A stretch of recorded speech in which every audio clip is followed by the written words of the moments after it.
Wow. Polisi kan datang harus menyelesaikan masalah, Mas Anang. Yes, agree. Apalagi di masa pandemi harus menjadi penolong, harus menjadi sahabat. Nah, itu yang kemudian saya bangun. Jadilah yang namanya Kampung Tangguh Semeru.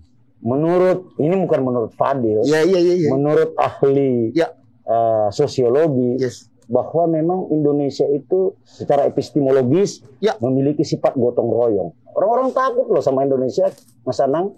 Kalau pemilu kita kemudian dikotori model-model seperti ini, kasihan nanti anak cucunya Mas Anang.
Ketemu lagi di Ngobrol Asik.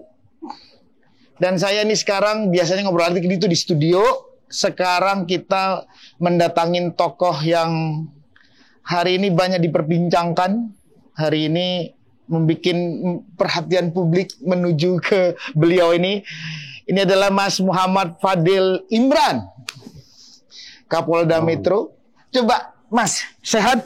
Keadaan sehat? Alhamdulillah. Alhamdulillah ya. Sehat. Oke. Hati dan rohani, batin, pikiran, fisik sehat. Sehat ya? Nah, kadang-kadang sehat fisiknya, tapi kan kadang-kadang setuju. Itu pemikirannya kurang sehat. Kalau saya sehat semua, alhamdulillah. Sehat ya Mas. Jasmani dan rohani. Rohani ya, oke. Mas, aku itu tergelitik dengan namanya Muhammad Fadil Imran. Oke. Apa dibalik cerita menamakan Muhammad Fadil Imran ini? Sebagai seorang Muslim, nama Muhammad tentunya menjadi betul, itu setuju. Yang, itu setuju lah. Ya. Yang kedua, Fadil Imran. Fadil, kakek saya yang memberi nama. Fadil itu kan memiliki makna yang utama, keutamaan.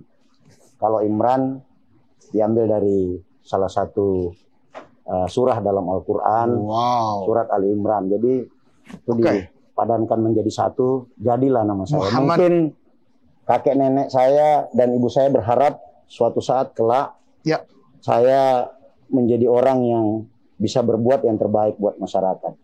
Alhamdulillah, yes. Katanya begitu. Tapi dari perjalanan seorang Muhammad Fadil Imran sampai ke Polda Metro, ini saya lihat perjalanan yang nggak gampang loh. Sangat gak mudah.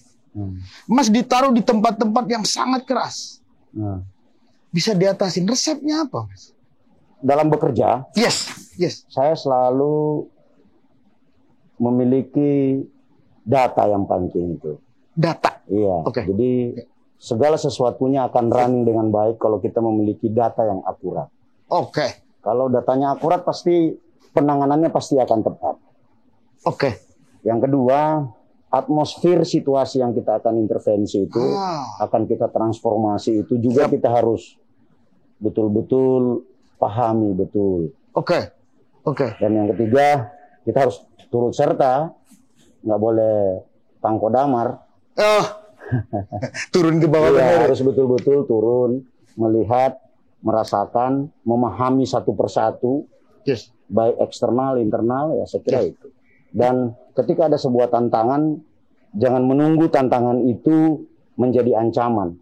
Segera kita menyelesaikannya. Saya kira itu yang membuat kita menjadi terdepan dalam segala hal. Wow, ngeri. Bagus juga ya. Bagus banget. Makanya mulai dari megang Jawa Timur. Megang Jawa Timur bukan hal yang mudah. Luas banget dan Jawa Timur lagi daerahnya keras. Banyak saudara saya di sana. Banyak saudara? Banyak guru saya di sana. Oh gitu? Iya. Mas tuh gimana yang ramu kedekatan dengan para ulama-ulama Jawa Timur kayak begitu, luar biasa. Di siasat itu, apa tuh siasat? Bukan siasat sih ya, tapi cara itu juga dijalankan di Polda Metro. Iya, saya di mana-mana selalu itu. Itu. Silaturahim itu, komunikasi saya kira menjadi kunci segala-galanya. Semua persoalan kalau kita lakukan silaturahmi, ada komunikasi, saya kira itu menjadi semuanya akan terbuka. Kita duduk satu meja, kita gelar, kita bicarakan apa yang perlu kita kerjakan, apa yang bisa kita berikan. Termasuk kalau ada persoalan berbeda pandangan kan? Betul. Ya, itu. Jadi sering-sering komunikasi. Membuka pintu rezeki, memperpanjang umur juga kan? Guys.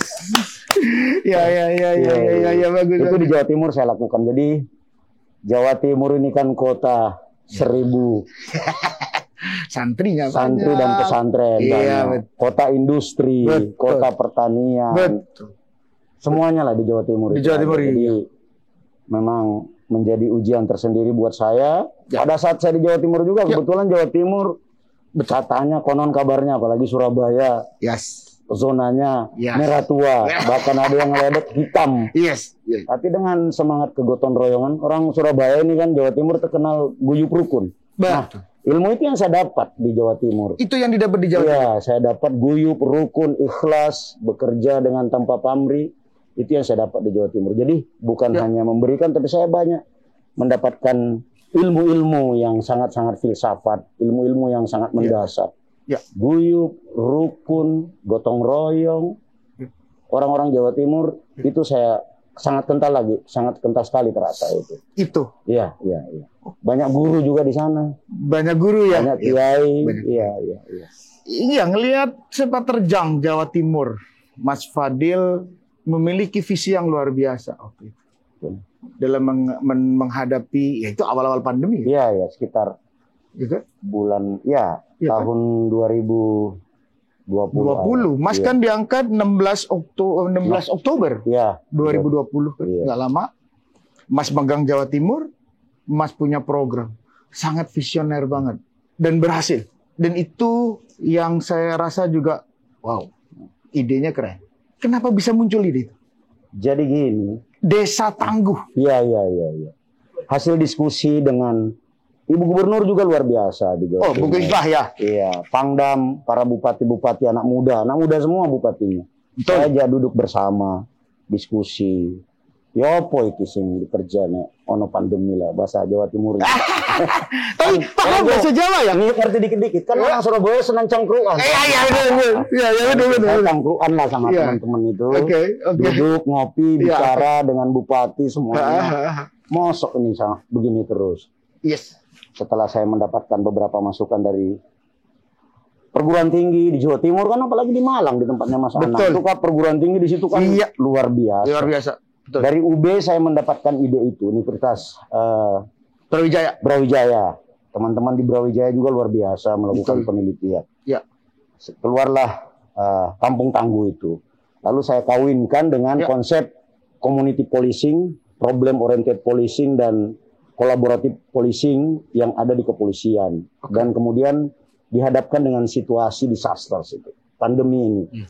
Bagaimana kemudian kita melakukan policing in disasters dengan ciri dan sifat khas dan kearifan lokal kedaerahan. Kekuatannya, pondasinya adalah kegotong royongan, tiangnya adalah kebersamaan, atapnya adalah kerukunan. Nah itu di Jawa Timur. Kemudian poin itu saya dapat dari para guru, para bupati, dari Ibu Gubernur, Pangdam.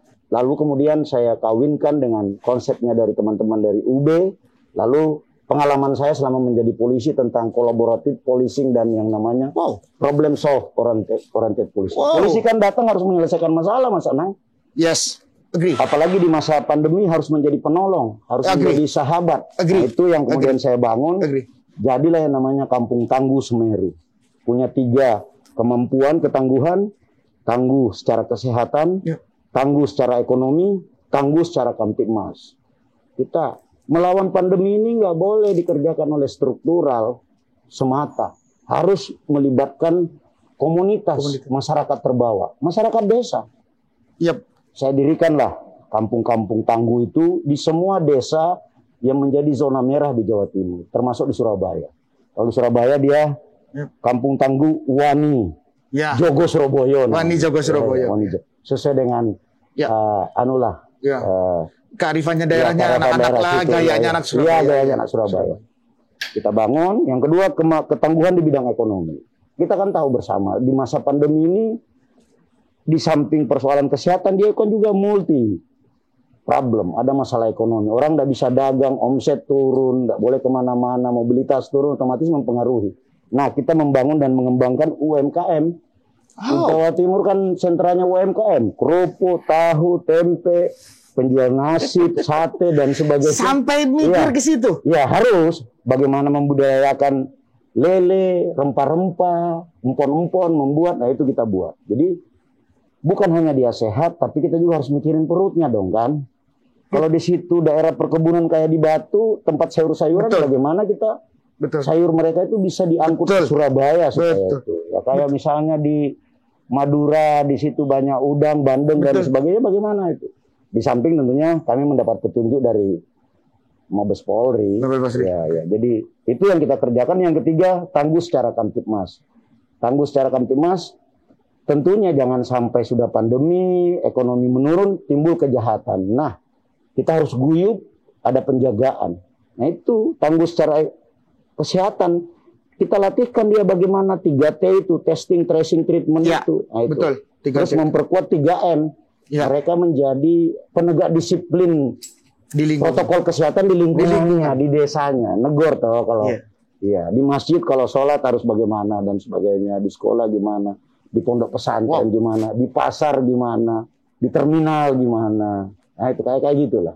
Itu yang saya lakukan dan alhamdulillah disambut baik oleh bupati, kepala desa, bahkan di Lumajang kemudian bersama bupati kita ada maling sapi, nah itu juga dikembangkan kan di sana banyak. Seperti itu yang kami kerjakan. Jadi pemolisian berbasis komunitas di era pandemi. Policing in disasters, policing in pandemi namanya. Di Jawa Timur waktu itu adalah awal dari COVID. Ya. Belum bisa dinilai COVID waktu itu bertahan setahun kah? 2 tahun kah? Nggak tahu. Ya. Jadi belum, kalau dibilang belum lapar-lapar amat. Iya. Baru-barunya ya. Belum kan Mas? Betul ya Mas ya? Iya. Tangguh berhasil. Mas ditarik ke Jakarta. Yes. Pas. Dari Jakarta, program itu dijalani. Dengan keadaan yang jauh berbeda. Punya resep apa lagi? Sebelum saya meninggalkan Jawa Timur, saya nitip pesan kepada para Kapolres, adik-adik saya. Siap. Saya sampaikan, ini tolong diteruskan. Karena hanya dengan cara ini bisa membantu masyarakat, bisa membantu pemerintah. Saya pindah ke Jakarta juga saya kerjakan. Saya diskusi sama, langkahnya juga sama. Data kita harus memiliki data yang akurat. Ya betul. Ya itu. Saya berdiskusi dengan semua lapisan pentahelix lah ya semua. Forkompinda kan? Forkopimda, perguruan tinggi, kemudian para pakar, kemudian teman-teman wartawan, pengusaha, semuanya. Organisasi profesi semua saya ajak berdiskusi. Nature dan site nature-nya Jakarta kan masing-masing orang kan kayak kita punya fingerprint masing-masing. Punya ciri khas. Iya betul. Yang menjadi menarik adalah waktu bilang Jawa Timur dengan ngomong Jakarta, person-personnya kan beda Mas. Udah sangat nasional semua. Iya. Ketemu dengan gubernur sekelas Pak Anies. Yang juga luar biasa. Itu kan menjambungkan semua ini kan kuncinya polisi. Kuncinya adalah Mas Polda Metro. Bisa menurunkan, sekarang tensinya udah paling rendah di Indonesia. Meninggalnya orang juga paling rendah. Itulah yang menjadikan pasti gimana polda-polda yang lain kepingin membagi, bagaimana Mas meramu semuanya. Petunjuk dari pusat sebenarnya, dari pemerintah pusat sudah sangat jelas. Dari Pak Menko, Marinvest selaku ketua penanganan PPKM darurat awalnya ya. Di dalamnya kan ada Menko Ekonomi, ada menteri-menteri lain, kesehatan dan sebagainya. Ya, artinya gotong royong. Iya, semua. Kan kuncinya pandemi ini kan bagaimana kita tidak mentransmisikan kepada orang lain. Setuju. Karena ada mobilitas, ada kerumunan. Setuju. Nah, itu pemahaman itu yang harus terus kita kerjakan. Makanya waktu PPKM darurat yang pertama itu saya kan betul-betul saya kunci itu sampai macet kan. Karena saya mendapat ilmu dari beberapa guru besar. Orang Jakarta ini the hard way learning process. Orang Jakarta ini kalau diajarin secara baik-baik nggak mau denger dia. Harus dipentokin itu, biar dia tahu. Baru tahu. Iya. Saya bikin macet jalan tol, saya tutup semua pintu keluar, saya halangi semua. Ya. Supaya baru habis itu kita jelaskan, explain mengapa begitu. Anda harus di rumah. Karena Anda tetap melakukan mobilitas, Anda tetap berkerumun, apalagi varian Delta yang konon hanya dalam berapa second semua bisa lompat itu, aerosol dan droplet itu bisa kemana-mana. Nah itu saya jaga betul. Tentunya tidak sendiri, ada jajaran dari Pak Gubernur DKI, dari Kodam Jaya, karena saya berprinsip bahwa working together itu menjadi kunci. Gotong royong. Iya, gotong royong. Ya bahasa kerennya sekarang kolaborasi lah. Padahal orang bule itu nyontok kita, cuma diganti namanya, Mas. Restoratif justice itu sama, Mas. Itu dari Indonesia, mereka penelitian. Dibawa ke Belanda. Iya, terus diganti namanya jadi restoratif justice. Padahal di kita sudah ada. Kalau orang berantem didamaikan itu. Nah itu kearifan lokal. Wow. Jadi itu rohnya itu. Itu rohnya ya. Iya, gotong royong. Gotong royong ternyata. Iya, gotong royong. Wow. Gotong royong ini lebih dahsyat, Mas, karena pakai hati. Yes. Mas, kalau gotong royong itu pasti selalu pakai hati. Dan itu hanya milik orang Indonesia. Itu hanya milik Indonesia. Iya. Ini bukan menurut Fadil. Menurut ahli sosiologi, bahwa memang Indonesia itu memiliki sifat khas secara epistemologis, memiliki sifat gotong royong, dan memiliki even di Malaysia, di Thailand enggak seperti itu. Kita itu jangankan kawan ada kesusahan, kita masak sesuatu yang kemudian aromanya tercium tetangga, perasaannya nggak enak. Antar dulu lah itu. Itu gotong royongnya sampai ke situ dalam. Ya itu yang harus perlu Mas Anang kasih tahu sama yang muda-muda ini. Gitu ya. Jangan lupa-lupa sama sifat dan ciri khas orang Indonesia. Gotong royong, guyup rukun. Itu wujud dari rasa cinta itu. Wow. Ar-Rahman Ar-Rahim ada di situ. Bahaya. Bukan Mas lengkap gitu. Sangat lengkap. Sangat lengkap. Itu kunci. Bagaimana Mas jadi Polda Metro, ya itu sebutin peristiwa semua yang mencuri perhatian publik, Mas bisa selesaikan dengan baik. Itu nggak gampang, Mas. Sampai dia hebat loh. Itu fakta. Itu adik-adik saya yang hebat, bukan saya. Nggak bisa, Mas. Mas kan musisi tuh, memimpin sebuah orkestra itu. Ya saya ini cuma gini aja. Apa namanya tuh? Yang mimpin. Tahu. Yang dirijen itu saya cuma dirijen doang. Ngerti, tapi kalau dirijen itu tidak dibimbing oleh kekuatan ilahi, kedekatan ilahi, kan gak bisa. Iya. Gak bisa. Makanya namanya Muhammad Fadil Imran. Itu yang mahal. Itu mahal, Mas. Ada tips mungkin, Mas, buat saya yang muda-muda juga. Ini kan soalnya aduh, ngeliat anak-anak kayak gini nih, Mas. Aduh. Jago-jago ini semuanya. Tapi gimana, Mas, membangun antara isi rohani dan batinnya?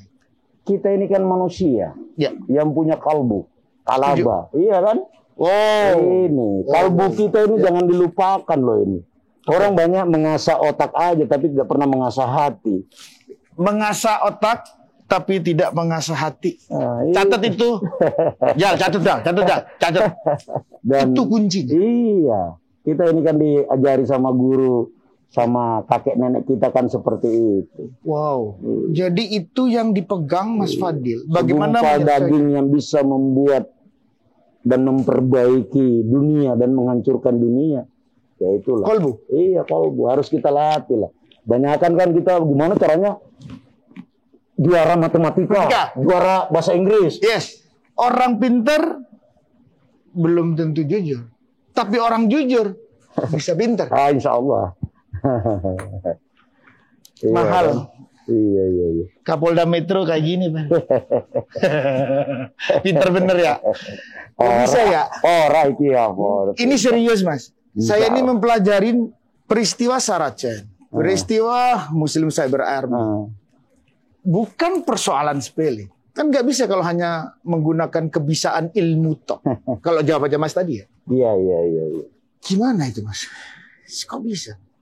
Kebinekaan yang sudah dibangun oleh pendahulu kita, keberagaman yang memang diberikan oleh yang kuasa kepada kita, masa kita harus ingkari? Itu sebenarnya. Jadi, dan itu kan terlahir dalam sebuah dasar negara yang namanya Pancasila. Wow. Oke. Kan itu ya kan. Ya. Jadi kita lihat dulu sebenarnya. Jadi ketika ada pihak yang berusaha untuk memisahkan. Dan menebarkan dan mempertentangkan perbedaan itu, saya kira itu mengingkari kodrat dan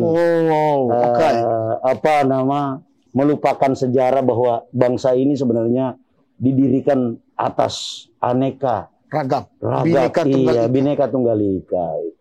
Iya kan, memang manusia diciptakan di muka bumi ini kan berbeda-beda, berpasang-pasangan, ada siang, ada malam, ada tua, ada muda. Setuju. Itu, saya kira itu kan anunya juga. Waduh. Lalu kemudian ada pihak yang berusaha mengeksploitasi identitas sosial seseorang. Yes. Ya itu kan menurut saya tidak baik. Apalagi secara hukum positif di negara kita, itu masuk perbuatan pidana. Iya, harus kita harus kita luruskan supaya supaya tetap sejuk bangsa ini. Wow, di tengah pandemi. Iya. Secara jangka panjang kita ini sudah on the good way menuju kepada Indonesia Emas 2045. Orang-orang takut loh sama Indonesia, Mas Anang. Kalau pemilu kita kemudian dikotori model-model seperti ini, kasihan nanti anak cucunya Mas Anang. Wow. Jadi kita ini harus mengawal ini.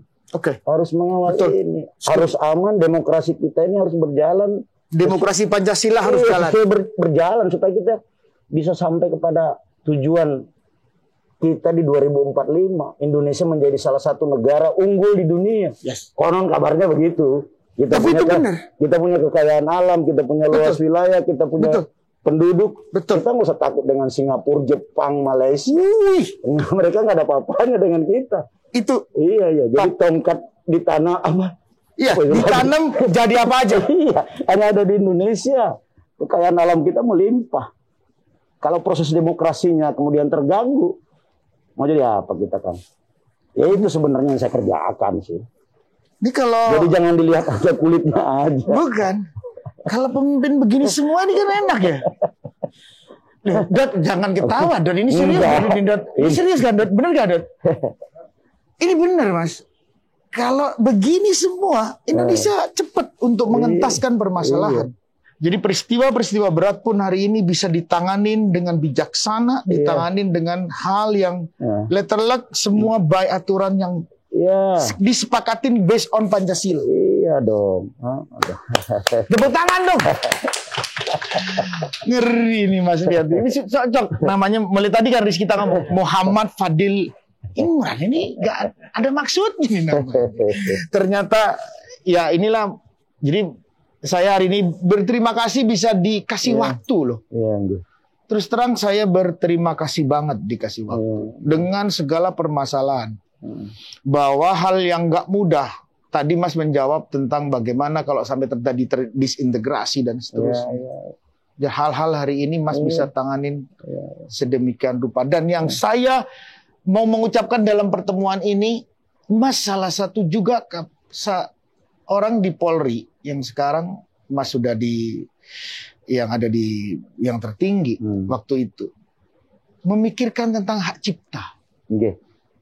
Ini saya juga kenapa Mas? Tertariknya apa sampai ngurus-ngurus dulu Mas, ayo mas bareng aku. Hebat banget sampean itu. Mau ngurus seniman, beresin masalah warkop DKI, beresin masalah penarikan waktu itu pembayaran royalti yang di karaoke yang dipakai. Mas turun sendiri, mas perintahkan sendiri. Sedemikian luasnya sampai mas mau turun begitu. Itu kan tugas saya, mas. Dan setiap pemimpin akan diminta pertanggungjawabannya atas apa yang dia kerjakan. Saya harus kerjakan dong, ya gimana? Waduh. Kalau mas dikasih tugas sama bapaknya mas Anang lah, ya sederhananya. Siap.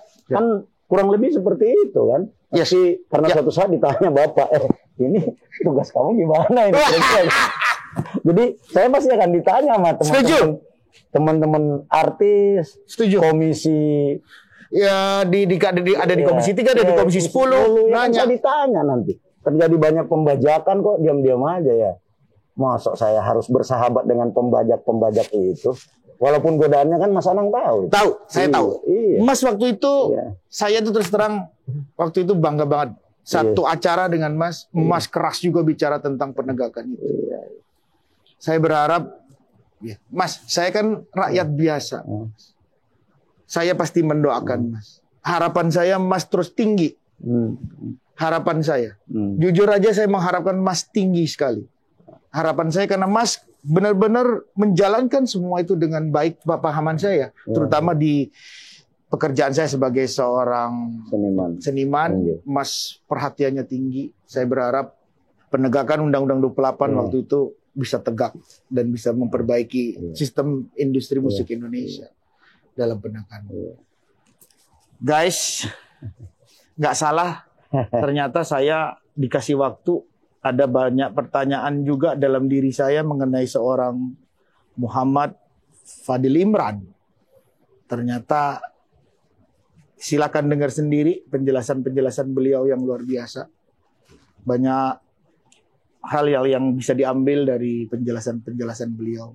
Nggak mudah, banyak hal kasus yang besar-besar seperti yang tadi diperjelaskan itu adalah bagaimana dia meramu hablum minan nas dan hablum minallah yang tinggi.